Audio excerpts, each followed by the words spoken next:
DSC మరియు టెట్కో prepare అయ్యేటటువంటి ఎస్జేటీ అభ్యర్థులందరికీ కూడా స్వాగతం. ఈరోజు అయితే ఈ వీడియోలో మనం objective of teaching in primary and upper primary అనే మనకి రెండో చాప్టర్ ఉంటుంది మెథడాలజీలో. సో ఈ మెథడాలజీలో ఫస్ట్ పార్ట్ అనేది ఇంతకుముందు వీడియో చేసి ఇవ్వడం జరిగింది. సో అది మీరు మిస్ అయినట్లయితే పైన కార్డ్స్లో విడిచిపెడుతున్నాను, అది చూడండి. అండ్ ఇదైతే రెండో పార్ట్ అండి. సో ఎన్సిఎఫ్ 2005 గురించి మనం ఇంట్రడక్షన్ చేసుకుందాం. ఫస్ట్గా ఎన్సిఎఫ్నే మనం ఏమంటామంటే ఇక్కడ ఎన్సిఎఫ్ఎస్సి అని పిలుస్తాం, national curriculum framework for school education అని పిలవడం జరుగుతుంది. సో ఈ టైటిల్ కింద మనకి ఏ అంశాలు అనేవి డిస్కస్ చేశారనేది ఒకసారి చూద్దాం. ముందుగా ఎన్సిఈఆర్టీ గురించి అక్కడ డిస్కస్ చేయడం జరిగింది. ఎన్సిఈఆర్టీ అంటే మనకు తెలుసు నేషనల్ కౌన్సిల్, ఓకే అండి, national council of educational research అండి. సో చూడండి ఇక్కడ రీసెర్చ్ మర్చిపోతూ ఉంటాం, రీసెర్చ్ అండ్ ట్రైనింగ్ అండి. సో ఈ ఎన్సిఈఆర్టీ అనేది ఫ్రేమ్ చేయడం జరిగింది. సో ఈ ఎన్సిఈఆర్టీ అనేది ఎప్పుడు ఏర్పడిందంటే గవర్నమెంట్ ఆఫ్ ఇండియా అనేది 1961లో దీన్ని ఏర్పాటు చేయడం జరిగిందండి. సో మనకి ఎగ్జామ్లు అడగడానికి ఇక్కడ బిట్ రావడం జరుగుతుంది. సో ఎన్సిఈఆర్టీ అనేది ఏ ఏడాది ఏర్పాటు చేశారు అనే ప్రశ్న అనేది మనకి అడగడానికి అవకాశం ఉంటుంది. సో ఇదైతే రిమైండ్ చేస్తారు. సో ఈ ఎన్సిఈఆర్టీ ఫుల్ ఫామ్ ఏంటి, ఇది కూడా మనకు అడగడానికి అవకాశం ఉంటుందండి. ఎన్సిఈఆర్టీ ఫుల్ ఫామ్ అయితే national council of education research and training. So దీని యొక్క ప్రధానమైనటువంటి విధి ఏమిటి, దీని యొక్క మెయిన్ ఆబ్జెక్టివ్ ఏంటి చూద్దామండి. సో ఇక్కడ స్టేట్ లెవెల్లో కానివ్వండి లేదా సెంట్రల్ లెవెల్లో కానివ్వండి, స్టేట్ ఆర్ సెంట్రల్, సో స్టేట్లో కానివ్వండి సెంట్రల్లో కానివ్వండి, ఏవైనా విద్యాపరంగా ఎడ్యుకేషనల్ పాలసీస్ ఏవైతే ఉన్నాయో ఈ ఎడ్యుకేషనల్ పాలసీస్ని ఫామ్ చేయడం దీని యొక్క ప్రధానమైన ఒక విధండి. సో ఎడ్యుకేషనల్ పాలసీస్ ఏవైనా సరే ఫ్రేమ్ చేయడం, వాటి ఇంప్లిమెంట్ చేయడం అనేది దీని యొక్క ప్రధానమైన విధి అనమాట. సో అంతేకాకుండా ఈ ఎన్సిఈఆర్టీ అనేది సో మనకు ఉండేటటువంటి ఏదైతే కరికులం ఉందో ఈ కరికులంని రీమాడ్యూల్ చేయాలని సో ఎన్సిఎఫ్ఎస్సి అంటాం కదా, ఇప్పుడే చెప్పుకున్నాం, national curriculum framework for school education అంటాం. దీనిపైన ఇప్పటి వరకు అయితే దాదాపుగా 3 సార్లు అనేది రివ్యూ చేయడం జరిగింది. 1988లో ఒకసారి, 2000లో ఒకసారి, 2005లో ఒకసారి ఈ ఎన్సిఎఫ్ఎస్సి ఏదైతే ఉందో నేషనల్ కరికులం ఫ్రేమ్వర్క్ అయితే ఉందో దీనిపైన పాలసీస్ అయితే ఒకసారి రికమెండ్ చేయడం జరిగిందనమాట. సో ఈ రికమెండ్ చేసేటప్పుడు దేన్ని బేస్ చేసుకొని ఈ ఎన్సిఆర్టీ అనేది రికమెండ్ చేసిందంటే మెయిన్ గుర్తుంచుకోండి, ఎన్పిఈ 86 అండి, నేషనల్ ఎడ్యుకేషనల్ ప్రోగ్రామ్ ఏదేదో అంటాం చెప్తాం కదా, పాలసీ అండ్ ఎడ్యుకేషన్ అంటాం, నేషనల్ పాలసీ అండ్ ఎడ్యుకేషన్ అని పిలుస్తాం. సో 1986, సో ఈ ఎన్పిఈ 86 బేస్ చేసుకొని ప్రతిసారి కూడా కరికులం ఫ్రేమ్వర్క్ అనేది ఎప్పటికప్పుడు రీడిజైన్ చేయాలని ఏం చేస్తుందంటే ఫ్రేమ్వర్క్ మళ్ళీ ఒకసారి వెరిఫికేషన్ అనేది చేయడం జరుగుతుంది అనమాట. సో ఇప్పుడైతే ఇంతకుముందు ఉండే వాటి గురించి అయితే మనకైతే ఇక్కడ అప్రస్తుతం, కానీ మనకైతే టెక్స్ట్ బుక్లో ఎన్సిఎఫ్ 2005 ఏదైతే మనం చెప్పుకున్నాం ఎన్సిఎఫ్ఎస్సి 2005 ఇవ్వడం జరిగిందో ఈ 2005లో ఉండేటటువంటి కోర్ కాన్సెప్ట్స్ ఏంటో మనం ఇక్కడ తెలుసుకోవాలి. సో ఇందులో మెయిన్ కాన్సెప్ట్ ఏంటంటే చైల్డ్ సెంట్రర్డ్ ఎడ్యుకేషన్ అండి. సో ఇక్కడ చూడండి ఎన్సిఎఫ్ 2000 ఓకే, మెయిన్ ఆబ్జెక్టివ్ ఏదంటే చైల్డ్ సెంటర్ ఎడ్యుకేషన్ అనేది మనం అమలు చేయాలి. సో టీచర్ అనేవాడు కేవలం ఫెసిలిటేటర్గా ఉండాలే తప్ప రిస్ట్రిక్ట్ చేసేవాడుగా ఉండకూడదు. చిల్డ్రన్కి ఫ్రీడమ్ ఇవ్వాలి, వాడికి యాక్చువల్గా చిల్డ్రన్ సెంటర్డ్, చిల్డ్రన్కి నచ్చినట్లుగా మనం విద్య బోధించాలి అని చెప్పడం జరిగింది. ఇంకా విశేషం ఏంటంటే ప్రతి రాష్ట్రం కూడాను యూనిక్ అంటే ఒకే రకమైనటువంటి కరికులం అనేది యూజ్ చేయాలి అని ఇక్కడ వీళ్ళు సజెస్ట్ చేయడం జరిగిందండి. నేషనల్ వైడ్ కూడా ఒకే కరికులం ఉండాలని చెప్పడం జరిగింది. అండ్ మ్యాక్సిమం అయితే సిబిఎస్ఈ బుక్స్ అనేవి ఫాలో అయితే బెటర్గా ఉంటుందని కూడా వీళ్ళు సజెస్ట్ చేయడం జరిగిందండి. ఇవి మనకి ఎన్సిఎఫ్ 2005 సంబంధించి కోర్ కాన్సెప్ట్ అయితే. ఇందులో మనకి చాప్టర్ 3 చూసుకున్నట్లయితే ఇక్కడ మనకు క్వశ్చన్ అడగడానికి అవకాశం ఉంటుందండి. చాప్టర్ 3లో దేని గురించి చెప్పారు అంటే ఎన్సిఎఫ్ఎస్సి 2005లో చాప్టర్ 3 అండి. సో చాప్టర్ 3లో మీరు చూసినట్లయితే దీనిపైన మనకి క్వశ్చన్ అడగడానికి అవకాశం ఉంటుంది. ఎన్సిఎఫ్ 2005 చాప్టర్ 3లో దేని గురించి చెప్పడం జరిగిందంటే స్పెషల్లీ ఇంగ్లీష్ అండి. సో ఇంగ్లీష్ని ఒక మీడియంగా యూజ్ చేయాలి. సో ఇంగ్లీష్ సంబంధించి ప్రత్యేకమైనటువంటి ఎక్స్ప్లెనేషన్ అనేది మనకి చాప్టర్ 3లో కనిపిస్తుందండి. అంతేకాదు ఇంగ్లీష్ అని బోధించేటప్పుడు ఏ విధమైనటువంటి మనం స్ట్రాటజీస్ ఫాలో అవ్వాలి అని కూడా చాప్టర్ 3లో చెప్పడం జరిగింది. So enable children to do activities అండి. వాళ్ళు యాక్టివిటీస్ చేసే విధంగా మనం ఏం చేయాలంటే మన టీచింగ్ అనేది ఉండాలి అని చెప్పడం జరిగింది. అదేవిధంగా ఆస్కింగ్ క్వశ్చన్స్, వాళ్ళకి నెంబర్ ఆఫ్ క్వశ్చన్స్ అనేవి వాళ్ళు అడిగేటట్లుగాను మనం వాళ్ళకి అడిగేటట్లుగాను ఉండాలి. And next one pursue investigation అండి. వాళ్ళకి ఏం చేయాలంటే ఒక సందర్భం ఇచ్చేసి ఈ సందర్భంలో వాళ్ళు ఏం చేయాలంటే రీసెర్చ్ చేసేటట్టు, అంటే ఇన్వెస్టిగేషన్ అని పిలుస్తాం. పూర్వపరాలను తెలుసుకునే విధంగా ఒక సందర్భం కార్యక్రమం ఇచ్చాం. సో నిన్ననే ఏం చేసావు, మార్కెట్కి వెళ్ళాను, ఏం జరిగింది, సో అక్కడ ఒక షాప్లోకి నేను వెళ్ళి బుక్స్ తీసుకొచ్చాను, ఎస్ బుక్స్ తీసుకొచ్చావు, ఆ బుక్స్ ఎంత కాస్ట్ అయ్యాయి, సో ఆ బుక్స్ ఆ షాప్ వాడికి ఎక్కడి నుండి వస్తాయి, సో ఆ బుక్స్ ఎలా తయారు చేస్తారు, ఇలా అంటే ఒక చిన్న సిచ్యువేషన్ క్రియేట్ చేసి దానికి సంబంధించినటువంటి ఇన్వెస్టిగేషన్, అంటే స్వతహాగా మాట్లాడడానికి మనం ఏం చేయాలంటే ఒక సిచ్యువేషన్ క్రియేట్ చేయాలి, మెయిన్ అదండి. సో అంతేకాకుండా తన డైలీ లైఫ్లో ఉండేటటువంటి ఎక్స్పీరియన్స్ ఏవైతే ఉన్నాయో ఈ ఎక్స్పీరియన్సెస్ని కూడా మనతో షేర్ చేసుకునేటట్లు వాడికి ఏం చేయాలి, ఫ్రీడమ్ కల్పించాలి. ఇంగ్లీష్కి సంబంధించి యాక్టివిటీస్ కల్పించాలి, క్వశ్చన్స్ అడిగించాలి, అండ్ ఇన్వెస్టిగేషన్ చేసేటట్లుగా ఒక సిచ్యువేషన్ అనేది క్రియేట్ చేయాలి. అండ్ వాళ్ళ యొక్క డైలీ లైఫ్, ఇంట్లో ఉండేటటువంటి సిచ్యువేషన్ కానివ్వండి, ఇలాంటివి ఏవైనా సరే వాడు ఓపెన్ అప్ అయ్యి మన స్కూల్లో ఇంగ్లీష్లో వాడు చెప్పడానికి వాడికి ఒక ఆపర్చునిటీని మనం ఇవ్వాలి. ఆపర్చునిటీని అయితే మనం క్రియేట్ చేయాలి అని ఇక్కడ చెప్పడం జరుగుతుంది. సో ఇక్కడైతే మాత్రం మనకి పెద్దగా ఇబ్బంది పెట్టే కాన్సెప్ట్స్ ఏం లేవు. సో ఒకటి గుర్తుంచుకోండి, ఎన్సిఎఫ్ 2005లో ఇంగ్లీష్ గురించి ఏ చాప్టర్లో చెప్పడం జరిగింది, ఇట్ ఈస్ చాప్టర్ 3 అండి. చాప్టర్ 3లో అయితే మనకి ఇంగ్లీష్ సంబంధించి ఒక ప్రత్యేకమైనటువంటి ఒక టాపిక్గా మనకి ఇవ్వడం జరిగింది. సో నెక్స్ట్ వన్ చూస్తే చైల్డ్ సెంటర్డ్ ఎడ్యుకేషన్ అండి. సో చిల్డ్రన్స్కి మ్యాక్సిమం కూడాను వాళ్ళ యొక్క ఎక్స్పీరియన్సెస్ని అవకాశం ఇచ్చినట్లయితే వాళ్ళు ఏం చేస్తారంటే పార్టిసిపేట్ చేస్తారు. ఒక యాక్టివిటీలో ఫర్ ఎగ్జాంపుల్ ఒక యాక్టివిటీ తీసుకొని ఈ యాక్టివిటీలో వాళ్ళకి ఏం చేయాలంటే క్రియాశీలకంగా, అంటే యాక్టివ్ రోల్ అనేది వాళ్ళకి ఇచ్చినట్లయితే దే విల్ ఎక్స్పీరియన్స్. సో వాళ్ళు ఏం చేస్తారు, దాన్ని ఎక్స్పీరియన్స్ అంటే దాన్ని అంటే వాళ్ళు అనుభవిస్తారు, దాంట్లో ఎలా జరిగింది ఏంటనేది. అండ్ అలాగే వాళ్ళు ఏం చేస్తారంటే పార్టిసిపేట్ చేసేంత స్టెప్ కూడాను ఏం చేయాలంటే మనం వాళ్ళకి ఇంగ్లీష్ వొకాబులరీ యూజ్ చేసేటట్లు వాళ్ళకి ఎంకరేజ్ చేయాలి. ఇంగ్లీష్ యూజ్ చేసేటట్టు, ఇంగ్లీష్ వాళ్ళు యూజ్ చేసేటట్లు ఎంకరేజ్ చేసినట్లయితే మ్యాక్సిమం కూడా ఇంగ్లీష్ అనేది వాళ్ళు నేర్చుకోవడానికి ప్రయత్నిస్తారు వాళ్ళకు తెలియకుండానే. ఓకే, తర్వాత ఇంగ్లీష్ అనేది మన ఎన్సిఎఫ్ 2005లో చెప్పిన మరో విషయం ఏంటంటే సైకలాజికల్ డెవలప్మెంట్ ఏదైతే మనం చెప్పుకున్నామో ఈ సైకలాజికల్ డెవలప్మెంట్ ఆధారంగా, సో సైకలాజికల్ డెవలప్మెంట్ ఆధారంగా ఏం చేయాలంటే మన క్లాస్ రూమ్లో కలిగించేటటువంటి యాక్టివిటీస్ అనేవి ఉండాలి అని కూడా చెప్పడం జరిగిందనమాట. సైకలాజికల్ డెవలప్మెంట్ని బేస్ చేసుకొని మనం చేసినటువంటి కరికులం లేదా టెక్స్ట్ బుక్లో ఉండేటటువంటి యాక్టివిటీస్ ఫ్రేమ్ చేయాలని కూడా ఎన్సిఎఫ్ 2005లో చెప్పడం జరిగింది. ఇంకా ఇక్కడ ఒక కంప్లీట్ విశ్లేషణ అయితే మన టెక్స్ట్ బుక్లో ఇవ్వడం జరిగింది. సో చిన్న పిల్లలు అంటే స్కూల్కి వచ్చేటప్పుడు వాళ్ళకైతే మదర్ టంగ్ పైన కాస్త వాళ్ళకి ఏముంటుందంటే కాస్త గ్రిప్ ఉంటుంది అని చెప్పడం జరిగింది. సో మదర్ టంగ్ పైన ఏదైతే వాళ్ళకి గ్రిప్ ఉందో ఈ మదర్ టంగ్ని యూజ్ చేసి దాన్ని ఏం చేయాలంటే మనం సెకండ్ లాంగ్వేజ్గా మనం ఏం చేయాలి, ఇప్పుడు సెకండ్ లాంగ్వేజ్ని నేర్పించడానికి మనం వాళ్ళకి ఎంకరేజ్ చేయాలి అని చెప్పడం జరుగుతుంది అనమాట. సో వాళ్ళు ఈ సెకండ్ లాంగ్వేజ్ని నేర్చుకునేటప్పుడు ఇబ్బంది పడేటప్పుడు ఈ మదర్ టంగ్ని ఒక రిసోర్స్గా యూజ్ చేసుకునేటట్లు వాళ్ళకి అవకాశం ఇవ్వాలి.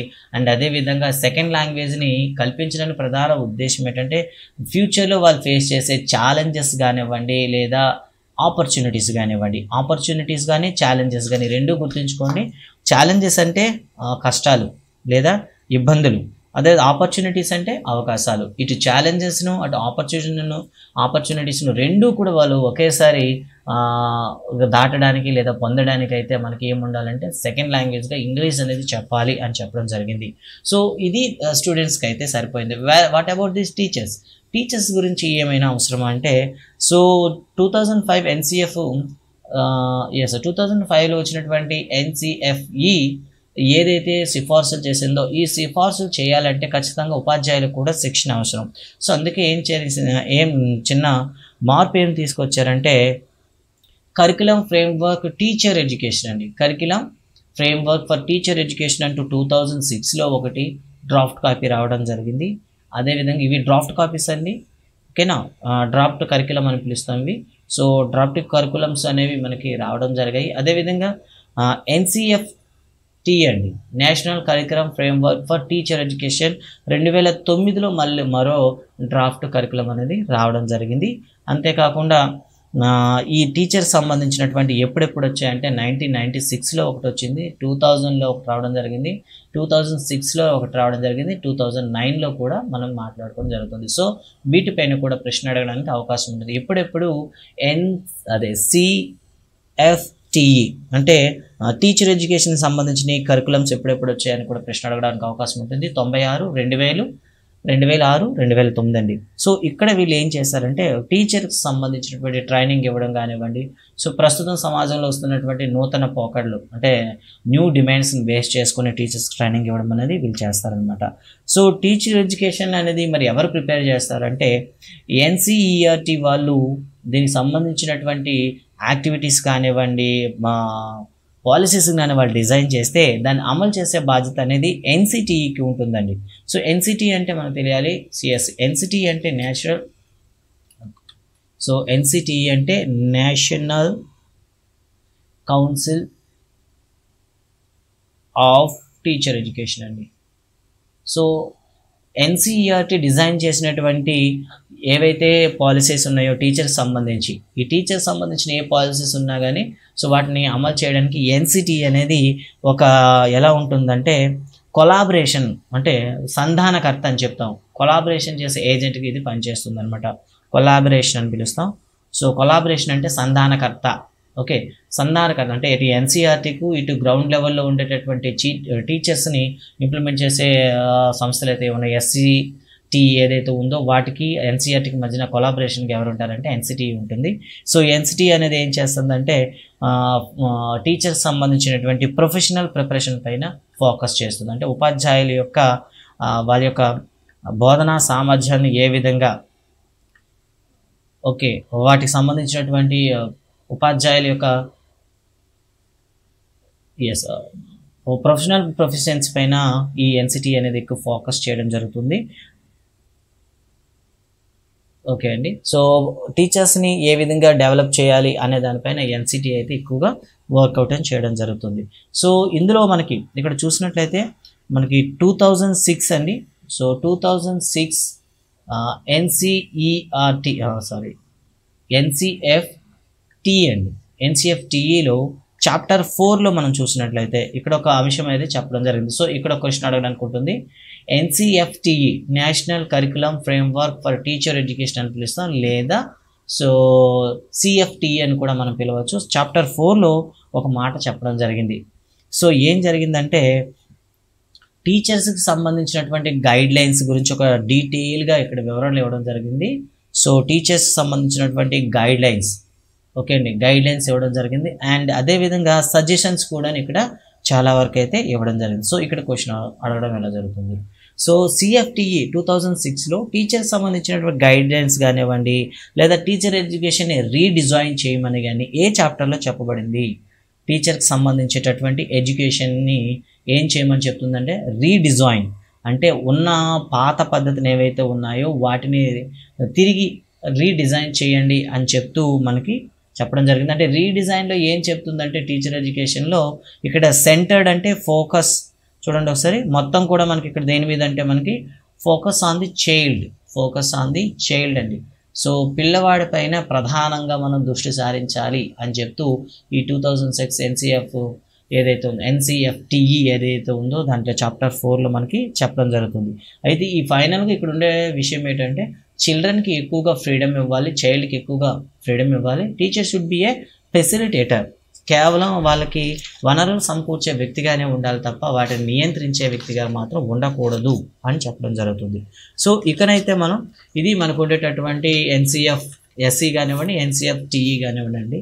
సో ఇప్పుడైతే అసలు objectives of the teaching English, అసలు ప్రధానంగా ఎందుకు ఇంగ్లీష్ బోధించాలి, అసలు దాని యొక్క ప్రధాన లక్ష్యాలు ఏమిటనేది ఇప్పుడు మనం చెప్పుకోబోతున్నాం. సో మన ఇండియాలో చూసుకున్నట్లయితే మన ఇండియాలో దాదాపుగా 1562 భాషలు ఉన్నాయని చెప్తారు. ఇలా భాషలు ఉండేటప్పుడు స్కూల్కి వచ్చే చిల్డ్రన్కి చూసుకున్నట్లయితే మన స్కూల్ చిల్డ్రన్ చూసినట్లయితే మ్యాక్సిమం వాళ్ళు వచ్చేటప్పుడే వాళ్ళ దగ్గర 2 లాంగ్వేజెస్ వాళ్ళు నేర్చి ఉంటారట. Okay, so first one mother tongue అయితే ఇంకొకటి అనేది వాళ్ళ సరౌండింగ్లో ఉండేటటువంటి ఇంకో లోకల్ లాంగ్వేజ్ కూడా వాళ్ళు తెలిసి ఉంటారు అని చెప్పడం జరుగుతుంది అనమాట. సో అందుకే మన స్కూల్ చిల్డ్రన్స్ని మనం ఈజీగా సెకండ్ లాంగ్వేజ్గా ఇంగ్లీష్ని ఈజీగా చెప్పొచ్చు అని కూడా ఇక్కడ చెప్పడం జరుగుతుంది. అండ్ ఇంకా చూసినట్లయితే మదర్ టంగ్ చూసుకుందాం. ఏదైతే మదర్ టంగ్ అయితే మనం ఏదైతే వాళ్ళు నేర్చుకుని వచ్చారో ఈ మదర్ టంగ్ పైన అంటే మాతృభాష ఏదైతే ఉందో మాతృభాష పైన వాళ్ళకి పూర్తి కంట్రోల్ ఉంటుంది. అంటే ఆ భాషను ఎలా మాట్లాడాలి, అదేవిధంగా ఎప్పుడు ఎలా ఓవర్ ద స్పీచ్ అండి. సో వాళ్ళు మాట్లాడే భాష పైన పూర్తి వాళ్ళ యొక్క నియంత్రణ ఉంటుంది. ఏ సందర్భంలో ఏం వాడాలి అని వాళ్ళకి ఖచ్చితంగా వాళ్ళకైతే నియంత్రణ ఉంటుంది. అంతేకాకుండా వాళ్ళ యొక్క ఈ శబ్దాన్ని ఉత్పత్తి చేసేటటువంటి ముఖ పరికరం ఏదైతే ఉందో ఈ అదేవిధంగా ఈ సంబంధించిన వొకాబులరీ ఎక్కడైతే స్టోర్ చేస్తుందో ఫ్రంట్ లెఫ్ట్ లోబ్ అని పిలుస్తాం బ్రెయిన్లో. సో వీటిపైన వాళ్ళకి పూర్తి అవగాహన అనేది ఉంటుంది. అందుకే ఇదే సమయంలో మనం ఏం చేయాలంటే ఈ మదర్ టంగ్ని ఉపయోగించుకొని మనం ఏం చేయాలి, సెకండ్ లాంగ్వేజ్ అనేది బోధించడానికి మనం ప్రయత్నించాలి అని ఇక్కడ మనకి చెప్పడం జరుగుతుంది. సో ఇక్కడ అడ్జస్ట్మెంట్స్ చూసినట్లయితే మదర్ టంగ్కి సెకండ్ లాంగ్వేజ్కి తేడా ఏంటి, ఇక్కడ మనకి ప్రశ్న ఉంటుందండి. మదర్ టంగ్ అనేది ఎలా ఉంటుందంటే న్యాచురల్ సెట్టింగ్ అండి. సో ఇంటి దగ్గర ఉండేటటువంటి వాళ్ళ యొక్క రిక్వైర్మెంట్ ఆధారంగా ఏమవుతుంది, న్యాచురల్గా అడ్జస్ట్ అవుతుంది. బట్ సెకండ్ లాంగ్వేజ్ అనేది ఏమవుతుంది, సెకండ్ లాంగ్వేజ్ అనేది యాక్చువల్గా ఏదైతే మనం ఇలా చెప్పుకుంటున్నామో సెకండ్ లాంగ్వేజ్ అనేది అది న్యాచురల్గా సెట్ అవుతుంది. ఇది ఎలా అవుతుందంటే సిమ్యులేటెడ్ సెట్టింగ్ అని పిలుస్తామండి. సిమ్యులేటెడ్ అంటే అనుసంధానించబడి సిమ్యులేటెడ్, ఓకే, సిమ్యులేటెడ్ సెట్టింగ్ అని పిలుస్తాం. అంటే మొదట భాషను ఆధారంగా చేసుకొని రెండో భాష అనేది మనం బోధిస్తూ ఉంటాం అనమాట. సో ఇలాంటప్పుడే కొన్ని ప్రాబ్లమ్స్ అయితే వస్తుంటాయి. సో ఇంతకుముందు చెప్పాం మదర్ టంగ్లో వాడుకున్నటువంటి ప్రొఫిషియన్సీ ద్వారా సెకండ్ లాంగ్వేజ్ని మనం ఇంగ్లీష్ని బోధించడానికి ప్రయత్నిస్తున్నాం. సో ఇలా బోధించేటప్పుడు మనం ఏం చేయాలంటే ఇంగ్లీష్ బోధించేటప్పుడు వాడికి ఒక్కొక్క వర్డ్ అనేది సో అంటే ప్రైమరీ లెవెల్లో ఈ సెకండ్ లాంగ్వేజ్ బోధించడం అనేది ఒకేసారి మనం బోధించలేము. ఎందుకంటే ఈ అసలు లాంగ్వేజ్ డెవలప్మెంట్ అనేది డిఫరెంట్ లెవెల్స్లో జరుగుతుంది అని మనం చెప్తాం అనమాట. సో ఈ డెవలప్మెంట్ అనేది డిఫరెంట్ లెవెల్లో జరిగేటప్పుడు మనం ఏ విధంగా వాళ్ళకి సహాయం చేయాలి, ఫస్ట్ ఆఫ్ ఆల్ మ్యాక్సిమం అండి. సో మనమైతే ఏం చేయాలంటే గెస్చర్స్ ఉపయోగించాలి అండ్ ఫేషియల్ ఎక్స్ప్రెషన్స్ ఉపయోగించాలండి. సో గెస్చర్ కానివ్వండి ఫేషియల్ ఎక్స్ప్రెషన్స్ కానీ ఉపయోగించి వాళ్ళకి వర్డ్స్ని అయితే మనం ఇంట్రడ్యూస్ చేయాలండి. Gestures or facial expressions. So ఈ రెండింటి ద్వారా మనం వాళ్ళకి ఏం చేయాలి, ఫస్ట్ లెవెల్లో అయితే వాళ్ళకి వర్డ్స్ అనేవి మనం నేర్పించాలి. సో సింగిల్ వర్డ్స్ ఇక్కడ చూడండి, సింగిల్ వర్డ్స్ అనేవి మనం నేర్పించగలగాలి. ఇలా స్టేజ్ 1లో కానీ మనం సింగిల్ వర్డ్స్ అనేది ఫేషియల్ ఎక్స్ప్రెషన్ కానీ గెస్చర్స్ ద్వారా కానీ మనం నేర్పించినట్లయితే వాళ్ళకి అర్థంతో పని లేదండి. వీటి యొక్క ఏం చేస్తారో వీటి యొక్క ఫీలింగ్స్ని వాళ్ళు బేస్ చేసుకొని ఆ వర్డ్స్కి అయితే వాళ్ళు మీనింగ్ అనేది వాళ్ళు ఏర్పాటు చేసుకుంటారండి. నెక్స్ట్ మనం ఏం చేయాలంటే వాళ్ళని ఎంకరేజ్ చేయాలి. ఎలా ఎంకరేజ్ చేయాలంటే వాళ్ళ మనసులో ఉండేటటువంటి ఇన్హిబిషన్ ఏదైతే ఉందో, అనుమానం ఏదైతే ఉందో, ఆ భయం ఏదైతే ఉందో, ఈ ఇన్హిబిషన్స్ని మనం ఏం చేయాలంటే వాటిని బయటికి తొలగించాలి. సో ఇన్హిబిషన్స్ అంటే అంతరంగంగా ఉండేటటువంటి భయము, సందేహాలండి. వీటిని తొలగించే విధంగా మనం ఏం చేయాలి, వాటిని ఎంకరేజ్ చేయాలి. సో ఎంకరేజ్ చేసేటప్పుడు ఏం చేయాలంటే వాళ్ళు చెప్తున్నటువంటి పదాలని ఒకవేళ తప్పు ఉన్నా సరే మనం తప్పు అని చెప్పకుండా సో ఎస్ చాలా వరకు రైటే చెప్పు, ఇంకొద్దిగా బాగా చెప్తే బాగుంటుందని జస్ట్ ఎంకరేజ్ చేస్తూ వాళ్ళకి ఏం చేయాలి, 1 వర్డ్స్ నుండి మనం ఏం చేయాలి 2 వర్డ్స్ వైపు 2 వర్డ్స్ అంటే ఎట్ ఏ టైం 2 వర్డ్స్ అని యూజ్ చేసేటట్టు మనం ఎంకరేజ్ చేయాలి. ఫస్ట్ ఎస్ చాలామంది సందేహం 1 వర్డ్ ఎలా యూజ్ చేస్తారు, ఒక క్వశ్చన్ అడిగాం అనుకోండి ఎస్ అని చెప్తాడు ప్లస్ నో అని చెప్తాడు. లేదనుకోండి ఏం తిన్నావు, yes rice, I eat rice అంటాడు, రైస్ అంటాడు సింపుల్గా. సో ఇప్పుడు ఏం తాగుతున్నావు, వాటర్. సో ఇలా సింగిల్ వర్డ్ ఆన్సర్స్ అనేవి స్టార్టింగ్లో ఇచ్చి వాడిని ఎంకరేజ్ చేయాలండి.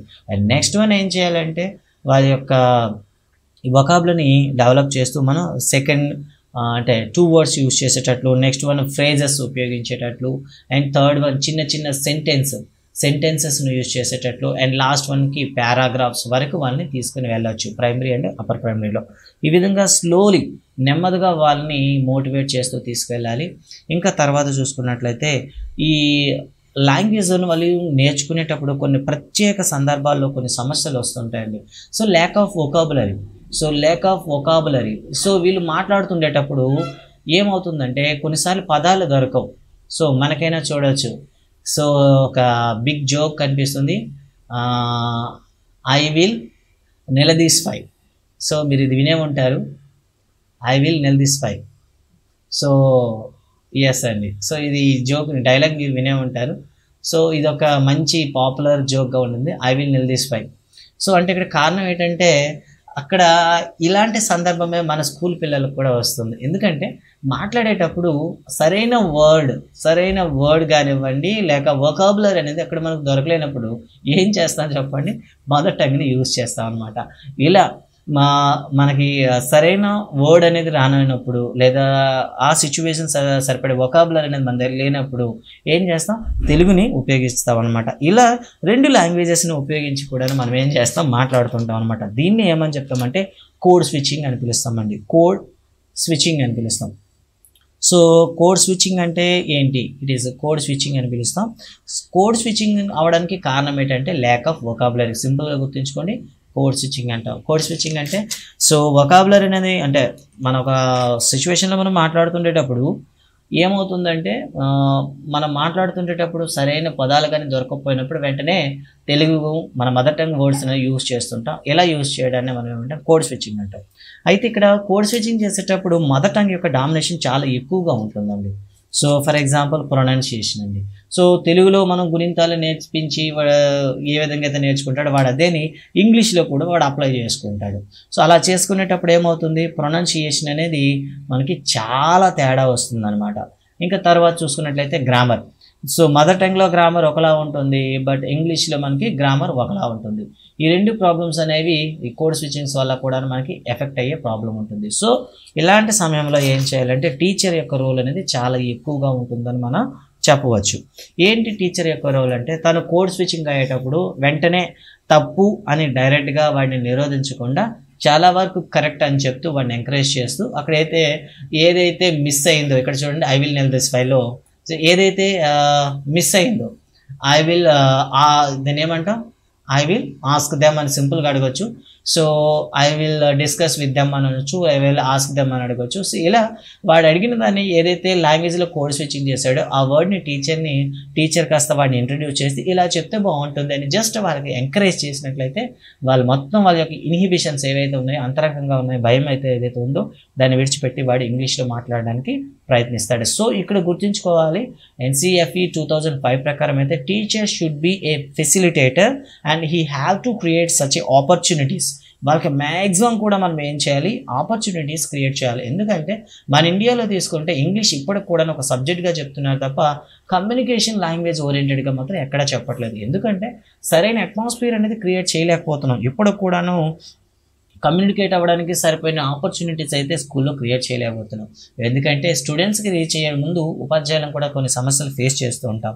సో వీటి నుండి మనం బయటికి రావాలంటే ఖచ్చితంగా వాడికి ఆపర్చునిటీస్ ఇవ్వాలి. సో ఎగ్జామ్స్లో మార్క్స్ అండి, ఎగ్జామ్స్లో మార్క్స్ అనేవి షార్ట్ టర్మ్ మనం గుర్తుంచుకోవాలి. These are the short term, yes అండి, షార్ట్ టర్మ్ ఇండివిజువల్ ఆబ్జెక్టివ్స్ అండి. సో వీటికి చాలామంది ఎస్ ఇండివిజువల్ అని పిలుస్తాం. ఇండివిజువల్ ఒక వ్యక్తిగతమైనటువంటి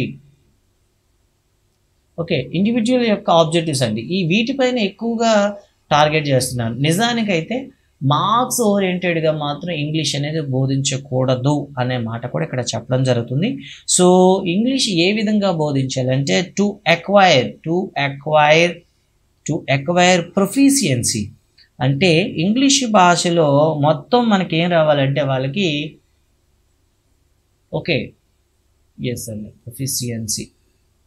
సో వాళ్ళ భాష పట్ల ఒక పట్టు వచ్చేటట్లుగా, ఒక భాష పట్ల వాళ్ళకి పట్టు వచ్చే విధంగా, అదేవిధంగా వాళ్ళు ఈజీగా మాట్లాడేటట్లుగా, అంటే కమ్యూనికేట్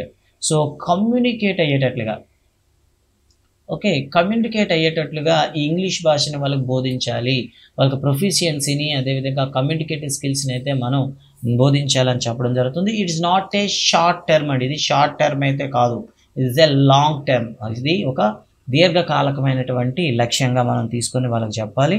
అండ్ వాళ్ళని డెవలప్ చేయడానికి మనం ఎక్కువగా ట్రై చేయాలి. సో ఇక్కడ క్వశ్చన్స్ అయితే మనకి ఎక్కడెక్కడ వస్తుంటాయి. So first of all code switching అంటే ఏమిటి, why code switching occurs in the primary level అంటే సింపుల్గా చెప్తాం ల్యాక్ ఆఫ్ వొకాబులరీ.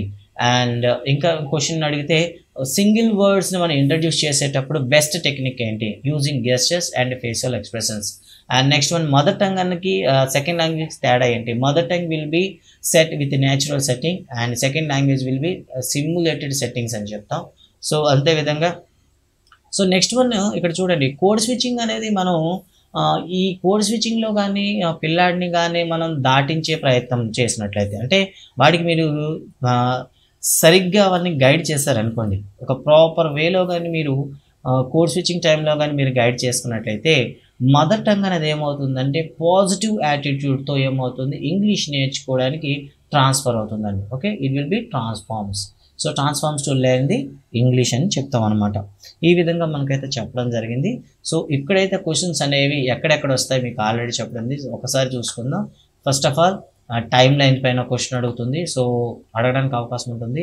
ఎన్సీఆర్టీ ఎప్పుడు ఫామ్ అయింది అండ్ ఎన్సిటీ యొక్క ప్రధానమైన విధులు ఏమిటి, అదేవిధంగా ఎన్సిఎఫ్ఎస్సి ఏవైతే ఉన్నాయో ఎప్పుడెప్పుడు వచ్చాయి, సో అదేవిధంగా ఎస్ అండి CF curriculum framework teacher education ఎప్పుడెప్పుడు వచ్చాయి, అండ్ అదేవిధంగా కోడ్ స్విచ్చింగ్ అంటే ఏమిటి, పాజిటివ్ ట్రాన్స్ఫర్మేషన్ అంటే ఏమిటి, అండ్ అదేవిధంగా ఎన్సిఎఫ్ 2006 ఓకే ఎన్సిఎఫ్టి 2006లో 4th చాప్టర్లో ఏం గురించి చెప్పడం జరిగింది, ఎన్సిఎఫ్ 2005లో 3rd చాప్టర్లో ఏం చెప్పడం జరిగింది. ఇలాంటివనేవి మనకి మెయిన్ క్వశ్చన్స్ అండి. మిగతాదంతా కూడా మీరు మెథడాలజీలో ఆల్రెడీ చదివే ఉంటారు, జనరల్ కాన్సెప్ట్ అని. ఇక లాస్ట్లో చూస్తే మనకి ఒక 7 టీచింగ్ ఆబ్జెక్టివ్స్ ఇవ్వడం జరిగిందండి. ఒక 7 కాన్సెప్ట్స్ ఇచ్చారు. ఈ 7 కాన్సెప్ట్స్ అనేవి చాలా అవసరం అనమాట. ఓకే, సో ఈ 7 కాన్సెప్ట్లు మనకు చాలా అవసరం. సో వీటికి మీకైతే షార్ట్ అవుట్ చేశాను. First one familiarise. సో వాళ్ళని ఏం చేయాలంటే ఇంగ్లీషు మాట్లాడే వైపు వాళ్ళని ఏం చేయాలి, లేదా వాళ్ళకి ఇంగ్లీష్ను పరిచయం చేయాలి. Spoken and written. సో చూడండి, స్పోకెన్ అండ్ రిటన్ అంటే చదివేది రాసేది వైపు వాళ్ళకి పరిచయం చేయాలి.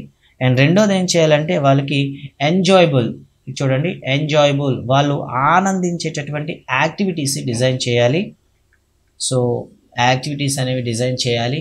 థర్డ్ వన్ ఏంటంటే ఇవి మనకి ఎగ్జామ్లో అడగడానికి అవకాశం ఉంటుంది, which is not belongs to అని అడిగేవచ్చు.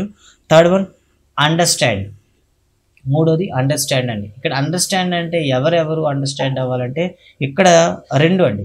సో విద్యార్థి టీచర్ని అండర్స్టాండ్ చేసుకోవడానికి అవకాశం ఇవ్వాలి. అండ్ ద సేమ్ తన యొక్క పీర్స్ తన క్లాస్మేట్ని అర్థం చేసుకోవాలి, అంటే వాడే ఇంగ్లీష్ పదాలను అర్థం చేసుకోవడానికి మనం ఎంకరేజ్ చేయాలి. And third one speech in English. వాడు మ్యాక్సిమం కూడా ఇంగ్లీష్లో మాట్లాడేటట్లు మనం ఏం చేయాలంటే వాడికి ఎంకరేజ్ చేయాలి. సో ఫస్ట్ ఆఫ్ ఆల్ చిన్న చిన్న సెంటెన్స్లు ఇచ్చేటట్లు వాడికి సపోర్ట్ చేయాలి. అండ్ ఫిఫ్త్ వన్ వస్తే మనకి రీడ్ అండ్ అండర్స్టాండ్. వాడిగా చదివి ఆ చదివిన దాన్ని అర్థం చేసుకునేటట్లు మనం ఎంకరేజ్ చేయాలి.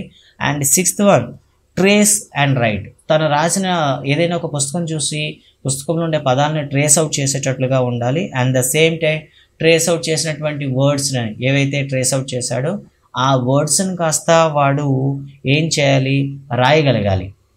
సో రాయగలగాలి. ఏవేవి రాయగలగాలి ఇక్కడ, వర్డ్స్ కానివ్వండి, లేదా వర్డ్స్ తర్వాత వచ్చేటటువంటి ఫ్రేజ్ కానివ్వండి, ఫ్రేజ్ తర్వాత వచ్చేటప్పుడు స్మాల్ సెంటెన్సెస్ కానివ్వండి, అంటే వాడికి ప్రాక్టీస్ చేయించాలి. Okay, trace the words and write them.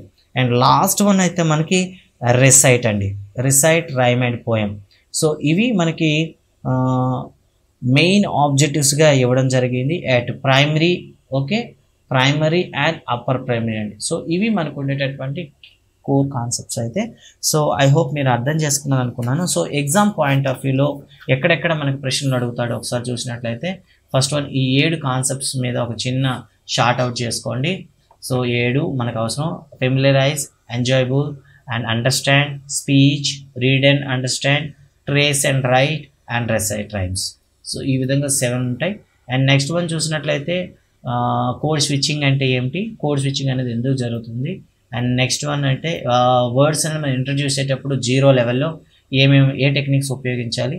And next one అయితే మనకి ఇక టైమ్ లైన్స్ గురించి అడుగుతారు. సో ఇది మనకైతే రిమైనింగ్ పార్ట్ అండి. అండ్ నెక్స్ట్ వీడియోలో అయితే నేను థర్డ్ చాప్టర్ గురించి మీకు ఎక్స్ప్లెయిన్ చేయడానికి ట్రై చేస్తాను. Okay, thank you guys, thank you very much, bye.